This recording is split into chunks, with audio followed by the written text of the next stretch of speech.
निकल सकते हैं। लेकिन प्रॉब्लम यह है कि वो दरवाजा उन क्रिएचर्स का बेस है। ये सुनते ही गैली थॉमस पर बुरी तरह भड़क जाता है कि सिर्फ तुम्हारी वजह से आज हम सबकी जान खतरे में पड़ गई है। जब से तुम आए हो सब कुछ खराब हो गया है। तुम्हारी वजह से ही एल्बी की जान खतरे में है। गैली की बातों को इग्नोर करके थॉमस सीधा एल्बी के पास जाता है। वहाँ एल्बी को उस इंजेक्शन की वजह से होश आ चुका था। थॉमस एक्साइटेड होकर बताता है कि एल्बी, हमने बाहर निकलने का रास्ता ढूंढ लिया है। लेकिन एल्बी निराश होकर कहता है कि कोई फायदा नहीं, हम यहाँ से कभी बाहर नहीं जा सकते।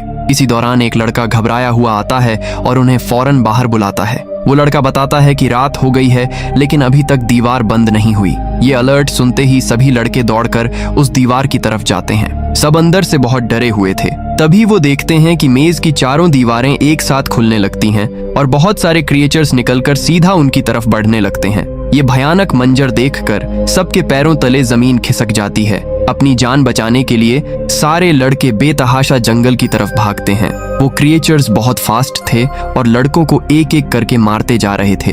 अब सबकी लाइफ खतरे में पड़ चुकी थी क्योंकि वो क्रिएचर्स उनका पीछा नहीं छोड़ रहे थे। भागते भागते थॉमस और उसके साथी एक घर के अंदर छुप जाते हैं, लेकिन वो क्रिएचर छत तोड़कर वहां भी घुस आता है और तबाही मचाने लगता है। इसी आपाधापी में क्रिएचर एल्बी को पकड़कर घसीटता हुआ ले जाता है। इसके बाद गैली गुस्से में पागल होकर वहां आता है और थॉमस पर जोरदार हमला कर देता है क्योंकि गैली थॉमस को ही सबका जिम्मेदार मानता था। इन सारी चीजों और मौत से थॉमस दुखी होकर क्रिएचर का बचा हुआ डंक खुद को लगा लेता है। डंक लगते ही वो बेहोश होकर गिर पड़ता है और उसे फिर से वही सपने आते हैं। सपने में वो टेरिसा को देखता है और उस औरत को भी जो कह रही थी कि विकेड इज गुड। साथ ही वो देखता है कि बहुत सारे लोगों पर एक्सपेरिमेंट किया जा रहा था। होश आते ही वो देखता है कि टेरिसा और वो दोनों एक पिंजरे के अंदर बंद हैं। न्यूट आकर बताता है कि तुम्हारे बेहोश होने के बाद गैली ने तुम्हें यहाँ लॉक कर दिया है और आज तुम्हारी जान खतरे में है।